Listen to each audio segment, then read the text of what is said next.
அனைவருக்கும் வணக்கம். லக்னமும் லக்னாதிபதியும்ன்ற தலைப்பில் இன்னைக்கு நம்ம பார்க்க போகிறது தனுசு லக்னம் மற்றும் தனுசு லக்னத்தின் அதிபதி குரு 12 வீடுகளில் நின்ற பலன். முதல்ல தத்துவம் அடிப்படையில் மேஷம் முதல் மீனம் வரை சரஸ்திர உபய லக்னங்கள்னு பிரிக்கப்பட்டிருக்கு. அதன் வரிசையில் தனுசு ஒரு உபய லக்னம், அதாவது 4 கார்னர் ஹவுசஸ், மிதுனம், கன்னி, தனுசு மற்றும் மீனம். இந்த 4ம் உபய லக்னம். சரலக்னம், ஸ்திரலக்னம், உபய லக்னம். சரலக்னங்கள்ன்றது மாறிக்கொண்டே இருக்கிற லக்னங்கள். அந்த குணத்தின் அடிப்படையில் ஒரு நிலைத்தன்மை இல்லாத, வளர்ச்சி அடையக்கூடிய, அசையக்கூடிய ஒரு லக்னம். ஸ்திரம்ன்றது ஸ்திரமாக ஒரு இடத்துல நிலைத்தன்மை, ஃபிக்ஸடு சைன், மாறாத, நிரந்தரமான அப்படின்ற ஒரு அர்த்தம் தான் ஸ்திர லக்னம். இது ரெண்டும் சேர்ந்தது உபய லக்னம். உபய லக்னம்ன்றது சரலக்னமாகவும் செயல்படும், ஸ்திர லக்னமாகவும் செயல்படும். அதாவது தேவையான நேரங்களில் ஃபிக்ஸடாகவும் இருக்கும், நிரந்தர தன்மை, நிலைத்தன்மையும் கொடுக்கும். அசையாத ஒரு சொத்து, அசையாத ஒரு வெற்றி, அழியாத ஒரு வெற்றி, இந்த மாதிரியும் செயல்படும். வளர்ச்சி அடையணும் அப்படின்னா ஒரே நிலையில் இருக்கக்கூடாது, மாறிக்கிட்டே இருக்கணும் இல்லையா? அப்போது மாறிக்கிட்டே இருக்கிற குண அதிசயத்தையும் காட்டும். உபய லக்னங்களுக்கு இது ஒரு ஸ்பெஷல், இரட்டைத்தன்மை. ஆனால் அதுவே சில நேரங்களில் நெருக்கடியாகவும் இருக்கும். இப்போ உபய லக்னங்களை பிறந்தவங்களுக்கு ஒரு இரட்டை குணம் இருக்கும். நேற்று இப்படி பேசுனாங்க, இன்றைக்கி இப்படி பேசுகிறாங்களே, எது இவங்களுடைய உண்மையான குணம், முகம் அப்படின்னு புரிஞ்சிக்க முடியாமல் இருக்கும். ரெண்டுமே அவங்களுடைய முகம் தான், ரெண்டுமே அவங்களுடைய குணம் தான். அது மட்டும் இல்லாமல் ஒரு ராசி லக்னத்தையும் நம்ம நீர், நெருப்பு, காற்று, நிலம் அந்த தத்துவப்படி பிரிக்கிறோம். அதன் அடிப்படையில் தனுசு நெருப்பு தத்துவம் கொண்ட ராசி லக்னம். மேஷம் முதல் மீனம் வரை, மேஷம், சிம்மம், தனுசு இந்த லக்னங்கள் இல்லை ராசிகள் நெருப்பு தத்துவம். அப்போ தனுசில் உபய லக்னமாகவும் செயல்படும், நெருப்பு தத்துவம் கொண்ட லக்னமாகவும் செயல்படும். இதுக்கு அதிபதி குரு. குரு பற்றி நம்ம சொல்லணும்னா, குரு தனக்காரர், தனக்காரகன். அதாவது பணம் சேர்க்கை, குழந்தை, புத்திரர்கள், ஞானம், ஒருவருடைய விஸ்டம், ஞானம், ஒருவருடைய வளர்ச்சி, வாய்ப்பு, ஆப்பர்ச்சுனிட்டிஸ், growth, ஒருவருடைய அதிர்ஷ்டம், லக்கு, அது எல்லாத்தையும் குறிக்கிறது குரு தான். பொதுவாக ஒரு பாசிட்டிவான ஒரு கிரகம், வளர்ச்சி அடையக்கூடிய எல்லா வாய்ப்புகளையும் கதவுகளையும் திறக்கக்கூடிய ஒரு கிரகம். எக்ஸ்பான்ஷன் அப்படின்னு சொல்லுவோம் இல்லையா, வளர்ச்சி அடைஞ்சிக்கிட்டே போன ஒரு விஷயம்னா குரு ரொம்ப முக்கியமான ஒரு அம்சமாக இருக்கணும் ஜாதகத்தில். ஃபிலாசபி, அதாவது தத்துவம், ஸ்பிரிச்சுவாலிட்டி, ஆன்மீகம், இதெல்லையும் குரு தன்னுடைய பலனை கொடுக்குறாரு. இப்போது இந்த காம்பினேஷன் பார்த்தீங்கன்னா உபய லக்னம், குரு, நெருப்பு தத்துவம், இதை உள்ளடக்கியது தான் தனுசு. அப்போ தனுசு லக்னக்காரங்க எப்படி இருப்பாங்க? இப்போ குருவுடைய அந்த குணாதிசயங்கள் எல்லாமே அவங்கக்கிட்ட இருக்கும். ஃபயர் சைன், நெருப்பு தத்துவம்ன்றதுனால இது எதையுமே அமைதியாக காட்டாமல் ஒரு வேகத்தோட, ஒரு உத்வேகத்தோட தன்னுடைய ஞானத்தையும், தன்னுடைய தத்துவத்தையும், தன்னுடைய வளர்ச்சி அடைகிற குணத்தையும் காட்டுவாங்க. காலச்சக்கரத்துக்கே 9ஆம் இடம் தனுசுன்றதுனால பெரும்பாலான தனுசு லக்னக்காரர்கள் வெளிநாடு செல்றதும், வெளிநாட்டு வாழ்க்கையை விரும்புகிறதும் நம்ம கண்கூட பார்க்குறோம். ஏன்னா ஒரு பொறுமை இல்லாமல் ஒரு வேகம் இருக்கும், நெருப்பு தத்துவம் இல்லையா, ஒரு வேகம் இருக்கும் குரு. அதனால் பெருசாக யோசிப்பாங்க, பெருசாக எய்ம் பண்ணுவாங்க லைஃப்பில், சுருக்கிக்க மாட்டாங்க. தன்னுடைய கோல் ரொம்ப பெருசாக இருக்கும். உபய லக்னம்ன்றதுனால நிலைத்தன்மையும் இருக்கும், வளர்ச்சி அடைகிற வாய்ப்பும் இருக்கும். அப்போ அதை நல்லா யூஸ் பண்ணிக்கக்கூடிய நபர்கள் தான் தனுசு லக்னக்காரர்கள். இப்போ தனுசு லக்னத்தின் அதிபதி குரு லக்னாதிபதியாகவும் செயல்படுறாரு. அவருடைய இன்னொரு வீடு மீனம் லக்னத்திலிருந்து 4வது வீடாக விழுறதுனால 4ஆம் அதிபதியாகவும் செயல்படுறார். அப்போ குரு 12 வீடுகளில் நின்ற பலன் நம்ம பார்க்கும்போது ஒரு வீட்லேயும் லக்னாதிபதியாகவும் என்ன பண்ணுறார், 4ஆம் அதிபதியாகவும் என்ன பண்ணுறாருன்ற மாதிரி நம்ம புரிஞ்சிக்கணும். 1 4 குடையவன் அப்படின்னும் போது கேந்திராதிபதி நல்ல ஆதிபத்தியம் கொண்ட குரு, லக்னாதிபதிக்கு இன்னொரு ஆதிபத்தியம் நல்ல ஆதிபத்தியம் தான், 4ஆம் ஆதிபத்தியம், 4வது வீடு இன்னொரு சொந்த வீடாக வருது. இருப்பினும் சுப கிரகங்கள் இந்த மாதிரி கேந்திரங்களுக்கு ஆதிபத்தியம் பெறும்போது கேந்திராதிபதிய தோஷம் அப்படின்னு ஒன்று ஏற்படும். முக்கியமாக தனித்த குரு, இப்போ தனுசு லக்னத்துக்கு குரு 4ஆம் இடத்துல தனிச்சு இருந்துட்டாருன்னா அது அவருடைய இன்னொரு சொந்த வீடு, அங்கே ஆட்சி வலிமை அவருக்கு கிடைக்குது. அப்போ கேந்திராதிபத்திய தோஷம் ஏற்படும். அந்த பலனை அவர் கொடுக்காம அதுக்கு நேர்மாறான பலன்களை செய்ய நேரிடும். அதாவது 4ஆம் இடம்க்கு போகும்போது நம்ம இன்னும் டீட்டெயில் பார்க்கலாம். முதல்ல லக்னத்தில் குரு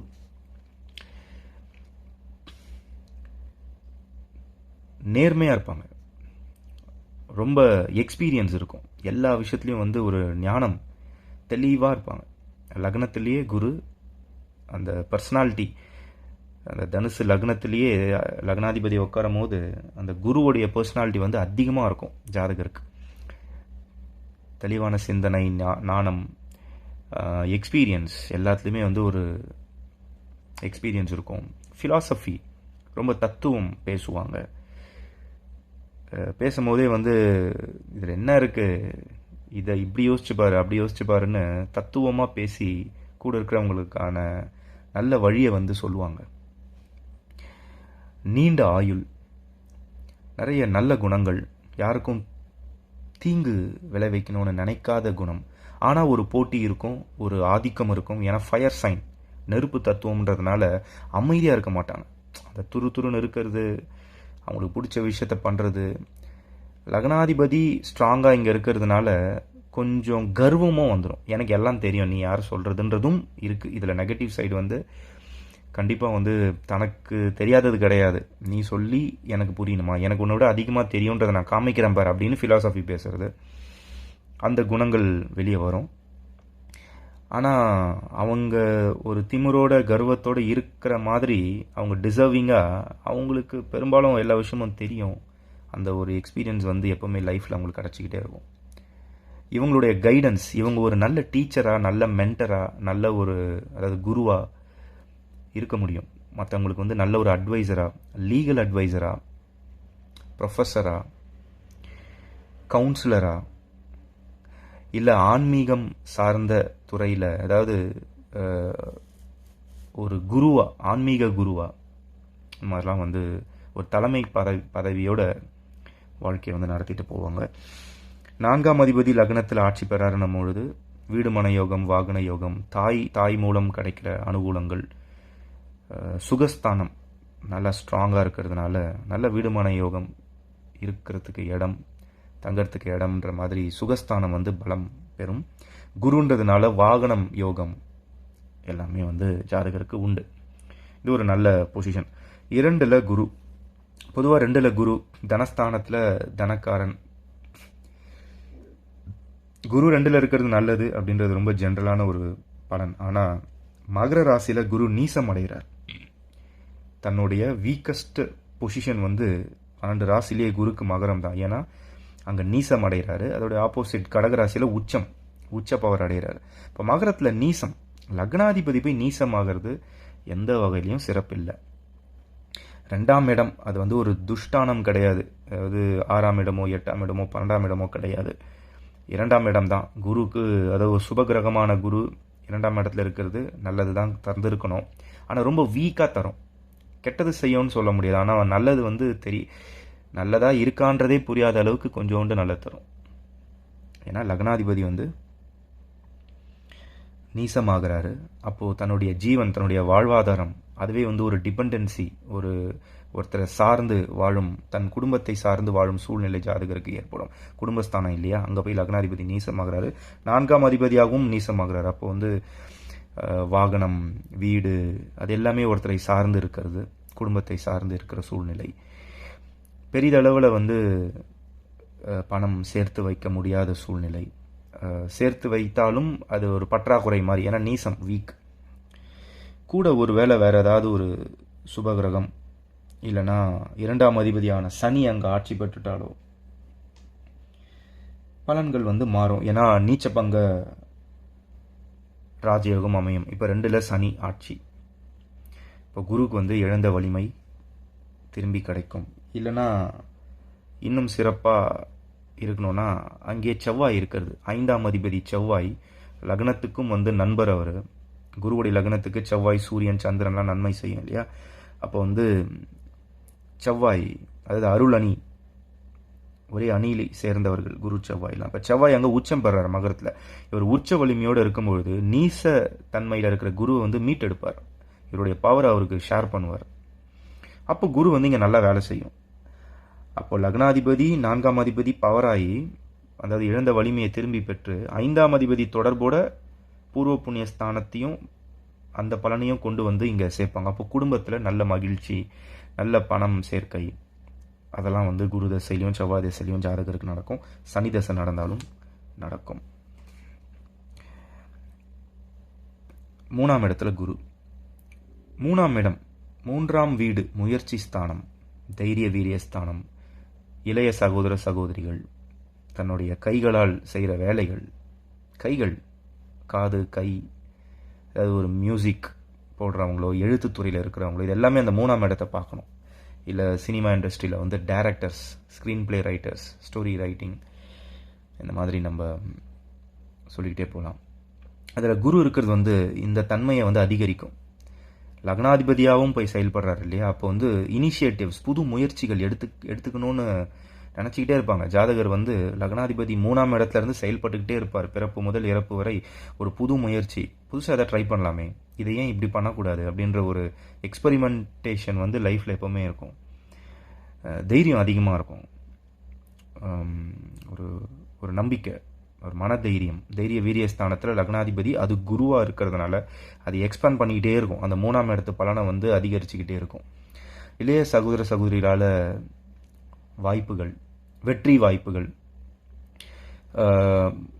புது வாய்ப்புகள், நெய்பர்ஸ், அதாவது அக்கம் பக்கம் இருக்கிற தன் வீட்டை சுற்றி இருக்கிற நெய்பர்ஸ்னால வர வாய்ப்புகள், அவங்களுடைய குட் ரிலேஷன்ஷிப் இருக்கிறது, இது எல்லாத்தையும் வந்து 3ஆம் இடத்துல இருக்கிற குரு. 3ஆம் இடம் வந்து மறைவு ஸ்தானம் இல்லைன்னு சொல்லலை. 3ஆம் இடம் மறைவு ஸ்தானம் தான். மறைவு ஸ்தானத்தில் ஒரு சுபகிரகம் போய் மறையிறது பொதுவாக வந்து சிறப்பான பலன் இல்லைனாலும், இங்கே குரு வந்து ஒரு சம வலிமை பெறுறார் கும்பத்தில். 4ஆம் அதிபதி லக்னாதிபதியாக 3ஆம் இடம் வாயிலாக செயல்படுறார். அப்போ தன் சுகஸ்தானத்துக்காக, தன் சுகத்துக்காக, தன்னுடைய கம்ஃபர்ட், வீடு, வாகனம், தாய் வழி சொந்தங்கள், அதற்கான முயற்சி, வீடு வாங்கணுன்ற முயற்சி, வாகனம் இருக்கணுன்ற முயற்சி, லக்னாதிபதியாக அந்த முயற்சி ஸ்தானத்தில் இருக்கும்போது தன்னுடைய ஜீவனம், தன்னுடைய பர்சனாலிட்டி நிலைநிறுத்திக்கிறதுக்கு முயற்சி, தைரியமாக போய் ஒரு விஷயத்த பண்ணுறது, இதெல்லாம் வந்து இருக்குது. பொதுவாக குரு வந்து புத்திரக்காரன், குழந்தை, ஜாதகருக்கு குழந்தை பாக்கியத்தை கொடுக்கக்கூடிய ஒரு கிரகம்.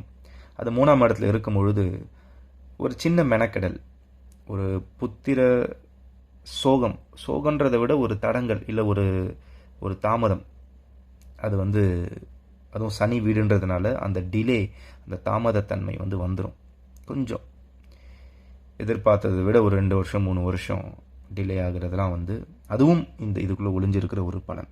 4ஆம் இடத்துல குரு, முதல்ல சொன்ன மாதிரி கேந்திராதிபத்திய தோஷம் தனிச்சிருந்தா, வேறு ஏதாவது கிரகம் கூட இருந்தால், கூட்டு கிரகமாக அமைஞ்சிருச்சுன்னா அந்த கேந்திராதிபதி தோஷம் வேலை செய்யாது. இப்போ இதுவே வந்து அதே இடத்துல சூரியன் குருவோட சேர்ந்து இருக்கார். லக்னத்துக்கு 9ஆம் அதிபதி, பாக்கியாதிபதி, அதிர்ஷ்ட வாய்ப்பை வந்து 4ஆம் வீட்டு அதிபதி குருவோடைய சேர்ந்து 4, 9 கூடியவன் சேர்ந்து 4ஆம் இடத்துல இருக்கும்போது இது வந்து ரொம்பவே அதிர்ஷ்டமான ஒரு பொசிஷன். இது லக்னாதிபதி 9ஆம் அதிபதியோட சேர்றார், 4ஆம் அதிபதியும் 9ஆம் அதிபதியோட சேர்றார். ஆனால் அதே சூரியன் அங்கேருந்து எடுத்து தனித்து பார்க்கும்பொழுது இந்த குரு யோக பலன் கொடுக்கறதுக்கு பதில், ஆட்சி பெற்ற குரு யோக பலனை கொடுக்கறதுக்கு பதில் கேந்திராதிபத்திய தோஷம் கொடுத்து 4ஆம் இடத்துல என்னென்னலாம் நல்லது கொடுக்கணுமோ, கல்வி, தாய், சுகம், வீடு, வாகனம், இந்த விஷயங்கள் எல்லாத்துக்கும் முரண்பாடாக செஞ்சிட்ருப்பார். கொடுக்கறதுக்கு கஷ்டப்படுவார்.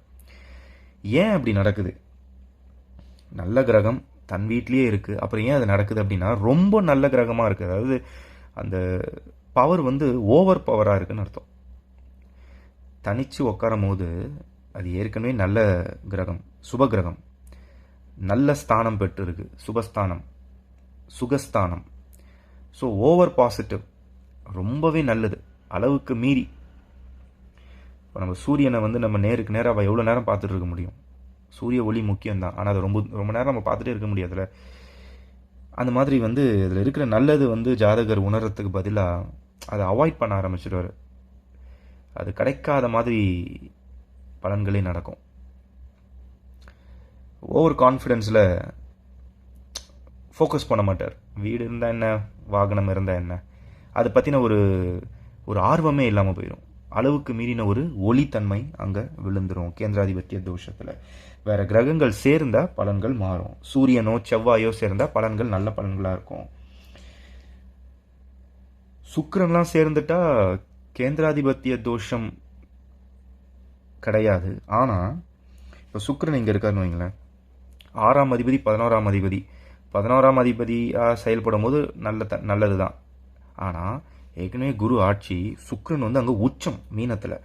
2 இயற்கை சுபர்கள் பயங்கர பவராக இருக்கும் போது அந்த வீடு வந்து ரொம்ப பவர்ஃபுல்லாகி வேலையே செய்யாமல் போயிடும். இதுதான் உண்மை. இப்போ வந்து ஒரு பேலன்ஸ் இருக்கணும். இப்போ இந்த கிரக சேர்க்கைக்கு பதில் செவ்வாய் சேர்ந்தாருன்னா அவர் வந்து லக்னத்துக்கும் சுபர், 5ஆம் அதிபதி, இயற்கை பாவி. அப்போ குருவுடைய அதிக ஒளியை கண்ட்ரோல் பண்ணி நல்ல பலன்களை மட்டும் கரெக்டாக எடுத்துகிட்டு வந்து கொடுப்பார். 5ஆம் இடத்தில் குரு, அதாவது காரக நாஸ்தி அப்படின்னு சொல்லுவோம். ஒரு கிரகம் எதுக்கு காரகம் அப்படின்னு பார்த்துட்டு அந்த இடத்துல இருக்கும் பொழுது அந்த வீட்டை கெடுக்கும். இப்போ 5ஆம் அதிபதி, அதாவது 5 அப்படின்னும் போது 5ஆம் வீடுன்னும் போது புத்திரஸ்தானம். புத்திர காரகன் அப்படி யாருன்னு பார்த்தா குரு. அந்த காரகனே அந்த ஸ்தானத்தில் உட்காரும் போது ஸ்தான நாஸ்தி. அதாவது சூரியன் வந்து அப்பாவை குறிக்குது அப்படின்னா 9ஆம் இடத்துல சூரியன் இருக்கும்பொழுது அப்பா ஸ்தானத்தில் அப்பாக்குரிய கிரகம் இருக்கும்போது அந்த இடத்த வந்து அது ஓவர் பவர் பண்ணி அழிக்கும். கிட்டத்தட்ட கேந்திராதிபதிய தோஷ கான்செப்ட் மாதிரி அந்த காரக நாஸ்தி. அந்த அடிப்படையில் லக்னாதிபதி 4ஆம் அதிபதியான குரு 5ஆம் இடத்துல இருக்கும் பொழுது புத்திரஸ்தானம், புத்திரம், குழந்தைகள் சம்பந்தப்பட்ட விஷயத்தில் கொஞ்சம் முரண்படுறார். கொஞ்சம் தடைகள், தாமதங்கள், சில கிரக அமைப்பு, கிரக சேர்க்கை இருக்கும் பொழுது குழந்தை பாக்கியமே இல்லாமல் போகிறது. நான் அதை ரொம்ப விலக்கி சொல்லலை, யாரையும் பயம்புறுத்த வேண்டான்னு. கூட வந்து ராகு, கேது, இல்லைனா வந்து பாவகிரக சேர்க்கைகள், லக்ன பாவிகள் கூட சேர்ந்து அமர்ந்து அவங்களுடைய தசா புத்திகள், நான் மேலோட்டமாக சொல்கிறேன், புரிஞ்சுப்பீங்கன்னு. இதெல்லாம் இருக்கும் பொழுது, அதாவது பாவகிரக சேர்க்கைகள், பாவிகள் தொடர்பு, அந்த ஸ்தானம் வந்து இன்னும் பலவீனம் அடையும் போது குழந்தை பாக்கியமே இல்லாமல் போயிடுது. ஏன்னா ஆல்ரெடி அவர் போயிட்டு அந்த காரகநாஸ்தி பண்ணுறார். அதை தவிர, அந்த காரகத்துவம் தவிர லக்னாதிபதியாக 5ல் இருக்கும் பொழுது புகழ் கொடுத்துட்றார். பூர்வ ஜென்மத்து புண்ணியத்தை வந்து அதிகப்படுத்துகிறார் குழந்தை பாக்கியத்தை தவிர. பைசா, தனம், தன சேர்க்கை. ஏன்னா அங்கேருந்து லக்னாதிபதியாக அங்கேருந்து லக்னத்தையும் பார்ப்பார், தன்னுடைய 9ஆம் பார்வையாக லாபஸ்தானத்தையும் பார்ப்பார், பாக்கியஸ்தானத்தையும் பார்ப்பார். அப்போ வந்து நல்ல லாபம், நல்ல தனம், லக்கு, அதிர்ஷ்டம், ஃபாரின் ஆப்பர்ச்சுனிட்டிஸு எல்லாமே இருக்கும். அந்த 5ஆம் இடத்து குரு புகழை சேர்க்கும், நல்ல ஒரு என்டர்டெயின்மெண்ட், அது எல்லாமே கொடுத்துரும். ஆனால் குழந்தை விஷயத்தில் வந்து, அதுவும் செவ்வாயெலாம் வந்து நீசமாயிடுறாருன்னு வச்சுக்கோங்களேன். செவ்வாய் வந்து மேஷ ராசிக்கு அதிபதி, அவர் போய் 8ல் ஒரு வேளை நீசமாயிட்டார்னா கடுமையான புத்திர தோஷம் இது. இது வந்து நிவர்த்தி ஆகணும் செவ்வாய் இல்லாமையே அப்படின்னா, இப்போ சுக்கிரன் துலாம்லேருந்து ஆட்சி பெற்ற சுக்கிரன் பார்த்துட்ருக்கு. இது ஓரளவுக்கு வந்து சுக்கிரனால் அங்கே ஒரு குழந்தை பாக்கியம் வந்து ஏற்படுது. லாபாதிபதி போய் 5ஆம் இடத்தை பார்க்குறாரு, சுக்கிரன் இயற்கை சுபராவும் பார்க்குறாருன்னும் போது இது ஒரு பேலன்ஸ் பண்ணுற ஒரு ஃபேக்டர். 6ஆம் இடத்துல குரு, லக்னாதிபதி 6ஆம் இடத்துல, 4ஆம் அதிபதியும் 6ஆம் இடத்துல. 6ஆம் இடம் என்ன சொல்லும்? 6ஆம் இடம் வீண் வம்பு வழக்கு கடன் நோய் எதிரி தடங்கள் அப்டக்கல்ஸ் தடை, இதுதான் 6ஆம் இடம். அங்கே போய் வளர்ச்சி கொடுக்கக்கூடிய ஒரு கிரகம் குரு உட்காரும் போது இந்த எல்லா விஷயத்தையும் வளர்ச்சி அடைய வைக்கும் இல்லையா? இப்போ நோய் ஸ்தானத்தில் குரு அமர்றார். எந்த லக்னமாக இருந்தாலும் 6ஆம் இடத்துல குரு இருக்கிறவங்கள பாருங்கள், ஈஸியாக அவங்களுக்கு உடல் பருமன், வெயிட் போடுறது, ஹார்ட் சம்மந்தப்பட்ட பிரச்சனைகள் வர்றது, இதெல்லாம் 6ஆம் இடத்து குரு பொதுவாகவே கொடுத்துருவார். லக்னாதிபதியாக போய் நிற்கும் பொழுது ஒளிந்து வாழும் சூழல், அதாவது சுகாதிபதி 4ஆம் அதிபதியாகவும் அங்கே போய் இருக்கிறாரு. கடன் வாங்கி வீடு கட்டுறது, இல்லைன்னா கொஞ்சம் தலைமறைவாக இருக்கிறது, ஒளிந்து வாழும் சூழல், ஒரு விஷயத்துலேருந்து ஒரு விஷயத்தை அவாய்ட் பண்ணிக்கிறது, சண்டை இல்லாமல். ஏன்னா குருன்றதுனால சண்டையை தேடி போகாமல் சண்டையை அவாய்ட் பண்ணுற மைண்ட் செட் இருக்கும். கண்டிப்பாக ஜாதகரை மனநிலை குரு தசையில் வம்பு பிரச்சனைகள், நோய் நொடிகள், கடன் தொல்லைகள், இதெல்லாம் மன உடைச்சல் ஏற்பட்டாலும் அதை எதிர்கொண்டு போராட்ட வாழ்க்கையை வாழ்கிறதுக்கு பதிலாக விட்டு கொடுத்து கொஞ்சம் பீஸ் ஆஃப் மைண்டை தேடுற மாதிரி போயிடுவாங்க. ஏன்னா அது குரு. குரு விட்டு கொடுப்பவர், பக்குவமாக விலகி வாழ தெரிந்தவர். அப்போ அந்த ஒரு வாழ்க்கையை வாழ நேரிடும். உடல் பருமன், weight, cholesterol, heart related problems, இதெல்லாம் இந்த மாதிரியான நோய் தாக்கம் இருக்கக்கூடும். கடன் ஏற்படும், வாகன கடன், வீடு, தாய்க்கான மெடிக்கல் எக்ஸ்பென்சஸ், மருத்துவ செலவு, இந்த மாதிரி சொல்லிக்கிட்டே போகலாம். நல்ல கடன்கள் ஏற்படும், தீய கடன்கள் கொஞ்சம், நல்ல கடன்களாக நிறைய. அதாவது கல்விக்காக கடன், படிக்கிறதுக்காக கடன் வாங்கி படிக்கிறது, மருத்துவம் சம்மந்தப்பட்ட செலவுக்காக கடன் வாங்கிறது, தன்னுடைய ஹெல்த்தை இம்ப்ரூவ் பண்ணுறதுக்காக கடன் வாங்குறதுன்ற மாதிரி நல்ல கடன்கள். இப்போது வீடு கட்டுறதுக்கு கடன் அப்படின்னாலே நல்ல கடன் தானே. அது வீடு கடைசியில் அது ஒரு ஜாதகருக்கு சொத்தாக தான் அமைய போகுது. அதன் அடிப்படையில் இயற்கை சுபரான குரு நல்ல கடனையும் ஏற்படுத்துவார், நோய் தீர்க்கும் சூட்சமத்தையும் தருவார். அப்போ நம்ம இதை புரிஞ்சுக்கிட்டு ஜாதகர் வெயிட் கண்ட்ரோல் பண்ணுறது, ஃபேட் கொழுப்பு சம்மந்தப்பட்ட விஷயங்கள், உணவு சேர்க்காமல் இருக்கிறது, குரு தசையில் முக்கியமாக இதெல்லாம் பார்த்துக்கணும். 7ஆம் இடத்துல குரு, பொதுவாக உபய லக்னங்களுக்கு 7ஆம் இடம் பாதக ஸ்தானம். 7ஆம் இடம் பாதகஸ்தானம். பாதகஸ்தானத்தில் லக்னாதிபதி போய் இருக்கார், 4ஆம் அதிபதி போய் இருக்கார். இது ஒரு கலப்பு பலன் தான். 1 மற்றும் 4 கூடையவன் 7ஆம் இடத்துல இருக்கும் பொழுது கேந்திராதிபதி, ஒரு கேந்திரம் இன்னொரு கேந்திரம் ஏறி இருக்கு. கல்யாணம் 7ஆம் இடம்ன்றது கூட்டாளி, கல்யாண வாழ்க்கை, மனைவி இல்லை கணவனை குறிக்கும் இடம்னும் போது கல்யாணத்துக்கு பிறகு வீடு மன யோகம், கல்யாணத்துக்கு பிறகு ஜாதகருக்கு வளர்ச்சி, இதெல்லாம் ஒரு பக்கம் இருந்தாலும் சொந்தத்திலேயே கல்யாணம் நடக்கிறது. 4ஆம் அதிபதி லக்னாதிபதி போய் 7 அமரும் போது சொந்தத்திலேயே பையனோ பொண்ணோ அமைஞ்சிடுறது. இந்த மாதிரி விஷயங்கள்லாம் பாசிட்டிவாக இருந்தாலும் தன் கணவனாலேயோ மனைவியாலேயோ டாமினேட் பண்ணப்பட்டுருவாங்க. அதாவது அவங்களுடைய கண்ட்ரோல். குரு போய் அங்கே இருக்கார், அவங்க குருவாக செயல்படுறாங்க. லக்னாதிபதி போய் அங்கே சிக்கிக்கிறார், பாதகஸ்தானத்தில் லக்னாதிபதி போய் மாட்டிக்கிறார், அங்கேருந்து பார்வையிடுறார். அப்போ அவங்களுடைய கண்ட்ரோல், அவங்களுடைய சூழல், அவங்களுடைய நேச்சர், கேரக்டர், அதனால் லக்னாதிபதி கண்ட்ரோல் ஆகிட்டே இருப்பார். ஏன் கோவப்படுறாங்கன்னு தெரியலையே, சரி நம்ம அனுசரிச்சுட்டு போவோன்ற ஒரு சுபாவத்தை ஜாதகருக்கு கொடுக்கும். குரு விட்டு கொடுத்துரும். அப்போ ஆட்டோமேட்டிக்காக 7ஆம் இடத்துடைய பலனை அதிகரிச்சிடும். அப்போ 7ஆம் அதிபதி அதாவது 7வது வீட்டை பலப்படுத்திடும், வளர்ச்சி அடைய செய்யும், டாமினேட்டிங்காக காட்டும். ஜாதகருக்கு ஒரு டாமினேட்டிங் ஒய்ஃப், டாமினேட்டிங் ஹஸ்பண்ட் கிடைக்கிறதுக்கான வாய்ப்பு.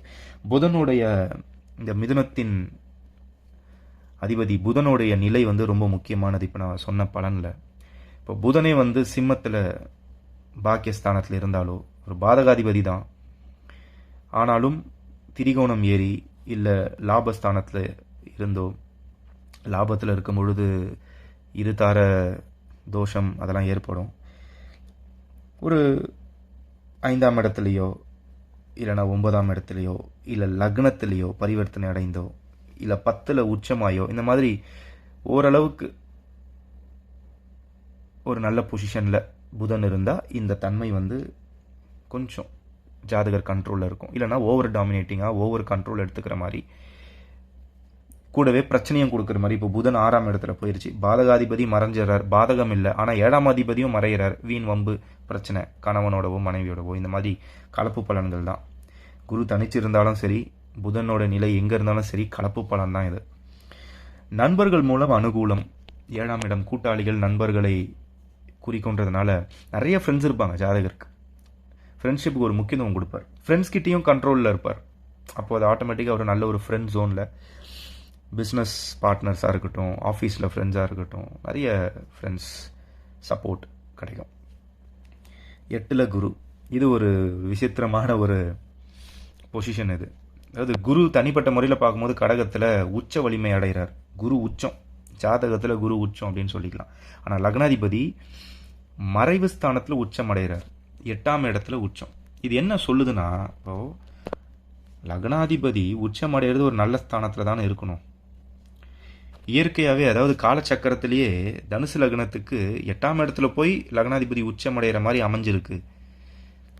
அப்படின்னும் போது என்ன புரிஞ்சுக்கணும்னா, தனுசு லக்னக்காரர்கள் தன்னுடைய உச்ச வலிமை, தன்னுடைய பெரிய வாய்ப்பு, பெரிய வெற்றி எங்கே அவங்க தேடலாம் அப்படின்னா வெளியூரில் போய் தேடலாம். 8ஆம் இடம், வெளிநாடு, வெளியூர் வாழ்க்கை, தன்னுடைய பிறந்த இடத்த விட்டு வெளியே போகும்பொழுது அவங்க உச்ச பவர் வெளியே வரும். 4ஆம் அதிபதியாகவும் போய் அவர் 8ல் உச்சம் பெறும்போது 4ஆம் அதிபதியோடைய மேக்சிமம் பவர் 8ல் இருக்குது. அப்போ வெளிநாட்டில் வீடு வாகனம், வெளியூரில் போய் செட்டில் ஆகிறது வீடு வாங்கி, அப்போது ஜாதகர் வந்து வளர்ச்சி பாதையை நோக்கி போவார். 8ஆம் இடம் வந்து பொதுவாகவே நல்லதும் செய்யும் கெட்டதும் இருக்கும் இல்லையா. 8ல் வந்து அதிர்ஷ்டம், திடீர் அதிர்ஷ்டமும் நடக்கும், திடீர் பிரச்சனையும் நடக்கும், ஆக்சிடெண்ட்டும் நடக்கும், ஷாக்கும் நடக்கும், சர்ப்ரைஸும் நடக்கும், கிஃப்ட்டும் கிடைக்கும்ன்ற மாதிரி அந்த நல்ல தன்மை, 8ஆம் இடத்தோடைய நல்ல தன்மையை வந்து ஜாதகர் வெளியூர் போகும்போது அனுபவிப்பார் கண்டிப்பாக. அப்போ வந்து கூடவே 8ஆம் இடத்தோட கெட்டத்தன்மையை அனுபவிக்க நேரிடும் இல்லையா. ஜாதகர் வந்து வெளியூர் போகும்போது கண்டிப்பாக ஒரு தனிமை இருக்கும், ஒரு கஷ்டம் இருக்கும், ஏதாவது தாமதம் இருக்கும், அதெல்லாமும் இருக்கும். ஆனால் அப்போ தான் வளர்ச்சி அடைய முடியும், தன்னுடைய வாழ்வாதாரம் இன்னும் மேம்படும். கூடவே வந்து சந்திரன்லாம் இருந்துட்டார் 8ல் அப்படின்னா கண்டிப்பாக வெளிநாடு வாழ்க்கை, வெளியூர் வாழ்க்கை தான். ஜாதகர் உள்ளூரில் இருக்கிற வரைக்கும் எந்த பயனும் இல்லை. 9ல் குரு, பொதுவாக 9ல் குரு வந்து அதிர்ஷ்ட வாய்ப்பு, அதிர்ஷ்ட கதவுகளை திறந்து கொண்டே இருக்கும் ஜாதகருக்கு. எந்த லக்னம் ஆயினும் ஏற்றம் இறக்கம் இருக்கும் ஒரு லக்னத்துக்கும். தனுசு லக்னத்தை பொறுத்த வரைக்கும் லக்னாதிபதி போய் அதிர்ஷ்ட ஸ்தானம், பாக்கியஸ்தானத்தில் இருக்கிறது வந்து பெரிய அதிர்ஷ்டம் ஜாதகருக்கு, லக்கி பர்சன். 4ஆம் அதிபதி ஒரு கேந்திரம் கோணத்தில், திருகோணத்தில் போகுது, 9ஆம் இடத்துல இருக்கு. வீடு மன யோகம், தாய்க்கு யோகம், கல்வி யோகம், வாகன யோகம், பர்சனாலிட்டி, ஹெல்த்து, எல்லாத்துக்குமே வந்து யோகம், அதிர்ஷ்ட வாய்ப்புகள். தகப்பன் வழி சொத்து, தகப்பனால் அதிர்ஷ்டம். ஏன்னா 9ஆம் இடம், ஃபாரின் ஆப்பர்ச்சுனிட்டிஸ். அதாவது காலச்சக்கரத்துக்கு 9ஆம் இடத்து அதிபதி லக்னாதிபதி, அங்கே லக்னம் அமைஞ்சு 9க்கு 9ல் போய் லக்னாதிபதி இந்த பாவத் பாவம் அடிப்படையில் உட்காரும் போது கண்டிப்பாக ஃபாரினில் செட்டில், ஃபாரின் ஆப்பர்ச்சுனிட்டிஸ். ஃபாரின் போகாமல் இருக்கவே மாட்டாங்க இந்த ஜாதகர். ஃபாரினில் போய் படிப்பாங்க, குருன்றதுனால மேல் படிப்பு, ஃபிலாசபி, சயின்டிஸ்ட் ஆகிறது, ஒரு நடிப்பு துறை, என்டர்டெயின்மெண்ட். ஏன்னா சிம்ம குணத்தையும் ஒரு ஃபயராக, ரெண்டுமே நெருப்பு தத்துவம். லக்னாதிபதி போய் நெருப்பு ராசி, நெருப்பு தத்துவத்தில் இருக்கார், லக்னமுமே நெருப்பு தத்துவம். ரொம்ப அக்ரஸிவாக இருப்பாங்க, ரொம்ப ஃபயராக இருப்பாங்க, ரொம்ப ஒரு கோலோடு இருப்பாங்க லைஃப்பில். அடுத்துன்னு போயிட்டே இருப்பாங்க. அதுக்கேற்ற மாதிரி அதிர்ஷ்ட கதவுகள் திறந்துக்கிட்டே இருக்கும். இது ஒரு நல்ல ஒரு அமைப்பு. அங்கே இருந்தபடியே குரு தன் லக்னத்தையும் பார்ப்பார் 5ஆம் பார்வையாக. இது வந்து மிக சிறப்பு. பூர்வ புண்ணியஸ்தானத்துக்கு 5ஆம் இடத்தையும் பார்ப்பார். கூட வந்து சூரியன் சிம்மத்தில் இருந்துட்டாலும், சிம்மத்தில் இருக்கிறத விட சூரியன் மேஷத்தில் உச்சம் பெறும்பொழுது இன்னும் சிறப்பு. இல்லை லக்னத்தில் இருந்துட்டாருன்னா பரிவர்த்தனை யோகம். குரு வீட்டில் சூரியன், சூரியன் வீட்டில் குரு, 9 லக்னம், ரெண்டும் பரிவர்த்தனை. இதெல்லாம் ராஜயோகம், பெரிய ராஜயோக அமைப்பு. கூட செவ்வாயெலாம் சேர்ந்துருச்சுன்னா வந்து ஜாதகர் எங்கேயோ டாப்புக்கு போயிடுவார். 5ஆம் அதிபதி 9ஆம் அதிபதி லக்னத்தில், லக்னாதிபதி போய் 9ல் இல்லை 5ல், எங்கே இருந்தாலும் சரி பயங்கரமான ஒரு லக்கு, அதிர்ஷ்டம் வந்து ஜாதகரை அடையும், வந்து அடையும். 10ஆம் இடத்துல குரு, 10ல் குரு கன்னி வீடு, புதனுடைய உச்ச வீடு. இங்கே வந்து அவர் பகைத்தன்மை தான், மிதனத்துலேயும் பகை தான், கன்னிலையும் பகை தான். தலைமை பதவி, ஒரு தலைமை தாங்குகிற ஒரு ரோல் ஜாபில் இருக்கிறது, அதெல்லாம் அமையும். தொழில் சம்மந்தப்பட்ட, வேலை சம்மந்தப்பட்ட விஷயத்தில் வந்து நம்பர் 1 எப்படி ஆகணும், நம்ம எப்படி வந்து வளர்ச்சி அடையணும் அப்படின்ற எண்ணம் ஜாதகருக்கு எப்போவுமே இருக்கும். அதன் மூலம் தன்னுடைய லக்னத்தையும் தன்னுடைய சுகஸ்தானத்தையும், அதாவது தன்னையும் தன் வீடு, வாகனம், தாய் சம்பந்த உறவுகளை வந்து எப்படி மேம்படுத்தணுன்ற குணம் வந்து ஜாதகருக்கு எப்போவுமே இருக்கும். மற்றபடி இது வந்து ஒரு நல்ல ஒரு பொசிஷன் தான் குருக்கு. 1 4 குடைவன் 10ல், அதுவும் 4ஆம் இடத்தை பார்த்தபடி, 2ஆம் இடத்தையும் பார்த்தபடி, 6ஆம் இடத்தை பார்க்கறது மட்டும் கொஞ்சம் அதிகம் வளர்ச்சி அடைய செஞ்சிரும்ன்றது இருக்குது. நோய் ஸ்தானம், கடன், காம்படிஷன், எல்லாத்தையும் தொழில் சம்மந்தப்பட்ட காம்படிஷன் உருவாகிறோம் 6ஆம் இடத்தை பார்க்கறதுனால. அதுவும் 10ஆம் இடத்துலேருந்து பார்க்கறதுனால இவர் வளர வளர வளர இவருக்கு காம்படிஷன் அதிகமாகிட்டே வரும். மற்றபடி இது பொதுவாக வந்து தொழிலுக்கு நல்லது, நல்ல பலனையே தரும். 11ஆம் இடத்துல குரு, இன்னொரு இயற்கை சுபர் சுக்கிரன் வீட்டில் குரு. ஆனால் இங்கே வந்து அவர் பகைத்தன்மை தான். சுக்கிரன் புதன்லாம் வந்து குருக்கு ஒத்து வராத கிரகங்கள், இன்னொரு அணியை சேர்ந்தவர்கள் இல்லையா. ஆனால் 11ல் குரு, லாபத்தில் லக்னாதிபதி. அபிலாசைகள் பூர்த்தி அடையும், ஆசைப்பட்டதெல்லாம் நடக்கும், நிறைய லாபங்கள் இருக்கும். மூத்த சகோதரியோடைய அன்பு, அரவணைப்பு, அவங்களுடைய அனுகூலங்கள் கிடைக்கும். Network circle, large network circle, ஒரு ஆர்கனைசேஷன், அதில் ஜாயின் பண்ணி அதில் கிடைக்கிற கான்டாக்ட்ஸ், பெரிய நிறுவனங்களுடைய சப்போர்ட், பெரிய மனிதர்களுடைய சப்போர்ட், இது எல்லாமே வந்து அந்த 11ஆம் இடத்து குரு 4ஆம் அதிபதியாக லக்னாதிபதியாக செயல்படும் போது கொடுத்துக்கிட்டே இருப்பார். கூட சுக்கிரன் வந்து ஆக்டிவேட் ஆகிடுச்சு. ஒருவேளை சுக்கிரன் வந்து லாபத்திலே ஆட்சி பெற்று இருந்தாலும் இல்லை பாக்கியஸ்தானத்தில் இருந்தாலும் இதெல்லாமே வந்து குருவுடைய பலனை வந்து இன்னும் மேம்படவே செய்யும். கூட சனி உச்சமடைஞ்சு அங்கே இருந்தாலும் நல்ல பலன்கள் தான். அதாவது குரு சனி காம்பினேஷன் இந்த இடத்துல மட்டும் நல்லா வேலை செய்யும். அது 2 3 கூடைய சனி, 2ஆம் அதிபதி, அதாவது தனாதிபதி போய் உச்சமடைகிறார், நல்ல பண வரவு இருக்கும். குரு கூட சேர்றார், அப்போ இன்னும் ரெட்டிப்பா மில்லினியர், கோடீஸ்வர யோகம். லக்னமும் தனாதிபதியும் சேர்ந்து 11ஆம் இடத்துல, அது சுபகிரகம் சுக்கிரனுடைய வீடாகி, சுக்கிரன் ரொம்ப கெடாமல் இருக்கணும், அவ்வளோதான். சுக்கிரன் வந்து எங்கேயும் போய் பாவகிரகங்களோட மாட்டிக்கிட்டு, ராகு கேது கூடலாம் மாட்டிக்கிட்டு, இல்லை நீசம் அடைஞ்சு அப்படிலாம் இல்லாமல் ஒரு ஆவரேஜான ஒரு பலம் சுக்கிரன் இருந்துட்டாலே போதும். இந்த குரு சனி சேர்க்கை வந்து ஜாதகரை பணம் சம்பந்தப்பட்ட, லாபம் சம்பந்தப்பட்ட விஷயங்களில் ரொம்ப நல்ல பலன் கொடுக்கும். 12ஆம் இடத்துல குரு கடைசியாக. லக்னாதிபதி 12ல் மறைவு. இப்போ வெளிநாடு வாழ்க்கை, சுப விரயம் நிறைய இருக்கிறது. 4ஆம் அதிபதியாகவும் போய் 12ல் இருக்கும் பொழுது வீடு, அது சம்மந்தப்பட்ட செலவுகள், தாய் சம்மந்தப்பட்ட செலவுகள், வாகனம் சம்மந்தப்பட்ட செலவுகள், வாகனம் அடிக்கடி வந்து ஒன்று விட்டு இன்னொன்று மாறி மாறி வாங்கிக்கிட்டு போகிறது, அது சம்மந்தப்பட்ட செலவுகள். ஏன்னா குரு இல்லையா, ஸோ தன்னுடைய நிலையை வந்து வளர்ச்சியை பாதையை நோக்கி கொண்டு போகணும் அப்படின்றது வந்து ஜாதகருக்கு எப்போவுமே வாகனம் ரீதியாக, வீடு ரீதியாக தோணிக்கிட்டே இருக்கும். ஒரு சிங்கிள் பெட்ரூம் வாங்குவார், அடுத்தது என்ன டபுள் பெட்ரூம், அடுத்தது ஒரு ட்ரிபிள் பெட்ரூம். அந்த குரு எக்ஸ்பேன்ஷன் வந்து அந்த 4ஆம் வீடு லக்னாதிபதி எக்ஸ்பேன்ஷன் பிரச்சனை இல்லை, ஜாதகரை வளர்ச்சி அடைய செய்யும். 4ஆம் அதிபதி அப்போது நிறைய வீடு, நிறைய வாகனங்கள், தன்னுடைய கம்ஃபர்ட்ஸை வந்து இன்னும் அதிகரிச்சுக்கிட்டு போகிறது.